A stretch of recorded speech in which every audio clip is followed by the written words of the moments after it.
Hello everyone and welcome back to my YouTube channel myself Anmol. और आज जो हम डिस्कस करने जा रहे हैं वो है प्रेजेंट इंडेफिनिट टेंस। जैसा कि हमने टेंसेस का ओवरव्यू लिया था जो कि लास्ट हमारा लेक्चर था। अगर वो आपने अभी तक वीडियो नहीं देखी तो लिंक नीचे डिस्क्रिप्शन में दिया गया है, आप वहाँ जाके वो वीडियो अवेल कर सकते हैं। तो चलिए आगे बढ़ते हैं। Present indefinite tense.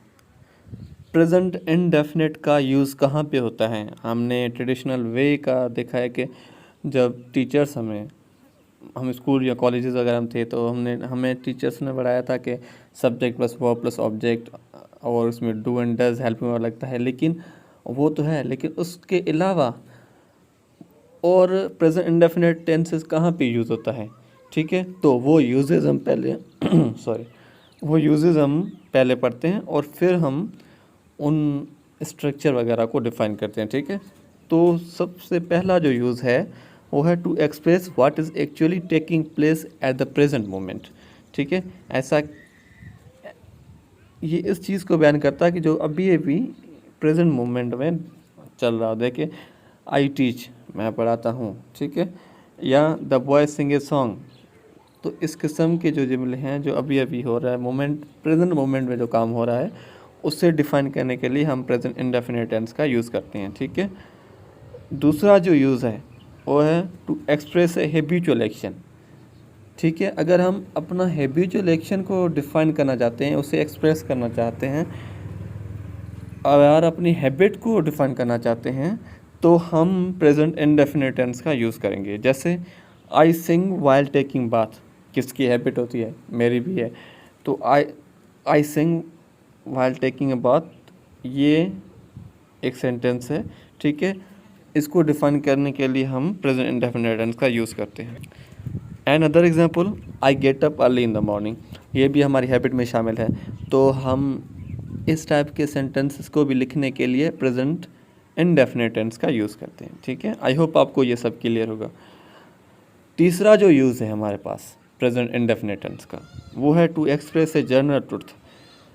जब भी हम जनरल ट्रुथ्स को इस्तेमाल करेंगे, जब भी जनरल ट्रुथ को हम बोलेंगे तो हम ये टेंस इस्तेमाल करेंगे। जैसे कि the earth revolves around the sun. अब जहाँ यहाँ पे रिवॉल्व्स है, ठीक है, यहाँ पे जो वर्ड रिवॉल्व लिखा हुआ है, ये रिवॉल्व्स वर्ड है प्रेजेंट इंडेफिनिट टेंस का, क्योंकि इसमें एस का इजाफा है। ठीक है, next, to express a future event which is already arranged. ऐसा कोई फ्यूचर इवेंट जो अभी पहले से ही अरेंज हुआ, जैसा कि our examination begins on 5th of July, हमारे इम्तिहान 5 तारीख से शुरू हो रहे हैं। तो अब इधर बिगिनस लिखा हुआ है, ये भी प्रेजेंट इंडेफिनिट को शो करता है। उसके अलावा the train leaves every half an hour, ठीक है, इधर लीव्स है। उसके अलावा 5th number, to quote authors, as हमने ऑथर्स के कोट पढ़ते हैं। ठीक है, और वो जो कोटेशंस होते हैं उसको भी एक्सप्रेस करने के लिए हम कौन सा टेंस यूज़ करते हैं? Of course present indefinite tense. जैसे कीट्स सेज, कीट्स एक जॉन कीट्स फुल नेम है, वो कहता है a thing of a beauty is a joy forever. ठीक है, अब सेज लिखा हुआ है, says it shows that it is a present indefinite tense. I hope आपको ये क्लियर होगा। 6th हमारा यूज़ है वो है in conditional sentences we also use present indefinite tense. जैसे if I go to Karachi, if I go to Karachi I will bring a mobile for you. अब यहाँ पे गो टू जो वर्ड है ये क्या शो करता है? प्रेजेंट इंडेफिनिट वर्ब की फर्स्ट फॉर्म में। ठीक है, अब आते हैं स्ट्रक्चर पे जो हमें टीचर्स पढ़ाते थे, या ये लाजमी भी है, क्योंकि अगर कोई भी हम सेंटेंस बनाते हैं तो सबसे पहले हमें उसकी स्ट्रक्चर पता होनी चाहिए कि स्ट्रक्चर कौन सी है। ठीक है, अब अगर हमें सेंटेंस पॉजिटिव बनाना है तो हम कहेंगे सब्जेक्ट प्लस वर्ब की फर्स्ट फॉर्म प्लस ऑब्जेक्ट। ठीक है, ये हम लिखेंगे सब्जेक्ट प्लस वर्ब की फर्स्ट फॉर्म प्लस ऑब्जेक्ट, ये होगा अफर्मेटिव या पॉजिटिव सेंटेंसेस। जैसे मतलब ऐसे सेंटेंस है जो हाकारी हो, ठीक है। लेट सपोज आई ईट ए मील, मैं खाना खाता हूँ, ये एक पॉजिटिव सेंटेंस है। अगर मैं कहूँ मैं खाना नहीं खाता, ठीक है। अच्छा, सिंधी में कहते हैं आऊँ मानी खाया तो, ठीक है। और उर्दू सिंधी में अगर नेगेटिव बनाएंगे तो आऊँ मानी कौन तो खाया, ठीक है। अब जो अफर्मेटिव है पॉजिटिव सेंटेंसेस, आई ईट मील, ठीक है, आई ईट मील, ये है हमारा पॉजिटिव सेंटेंस। आई इधर है सब्जेक्ट, ईट है हमारा वर्ब, मील है हमारा ऑब्जेक्ट, ठीक है। उसके बाद अगर हमें नेगेटिव बनाना है तो सब्जेक्ट प्लस डू या डज। अब आप बोलेंगे कि डू और डज क्या है। डू और डज इधर है हेल्पिंग वर्ब, ठीक है।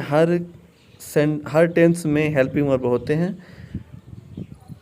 ये जो हेल्पिंग वर्ब हैं प्रेजेंट इंडेफिनिट के हैं, डू और डज। सब्जेक्ट प्लस डू या does plus not plus verb की फर्स्ट फॉर्म प्लस ऑब्जेक्ट। अब डू या डज कहाँ पे लगता है, कौन कौन से सब्जेक्ट में डू लगता है, किन पे डज लगता है, ये हम अपनी नेक्स्ट स्लाइड में देखेंगे, ठीक है। उससे पहले अगर हमें बनाना है नेगेटिव तो आई के साथ लगता है डू, ठीक है।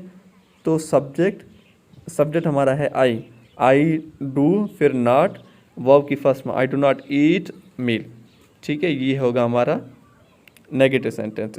सेम अगर हमें इंटरोगेटिव बनाना, सवालिया बनाना है तो हम बोलेंगे डू आई ईट मील, क्या मैं खाना खाता हूँ, ठीक है। डू आई ईट मील। तो ये होगी हमारी स्ट्रक्चर। आई होप आपको ये भी सब क्लियर होगा। अब आते हैं हेल्पिंग वर्ब। जैसा कि मैंने आपको पहले ही बता दिया है कि प्रेजेंट इंडेफिनिट टेंस में हेल्पिंग वर्ब हमारे है डू और डज। डू किस में लगता है और डज किस कौन कौन से में लगता है ये हमारे सब्जेक्ट्स में। जो भी सब्जेक्ट्स हैं जैसे आई है, वी है, यू, दे, प्लूरल नेम्स, इनमें लगता है डू।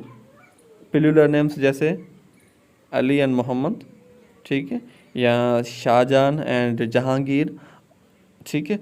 ये दो नेम्स हैं, हम कह सकते हैं कि इनमें डू लगेगा। फिर ही, शी, इट और कोई सिंगुलर नेम अनमोल ले लिया तो उसमें हम लगाएंगे डस, ठीक है। अच्छा, और एक बात, खास बात, ये जो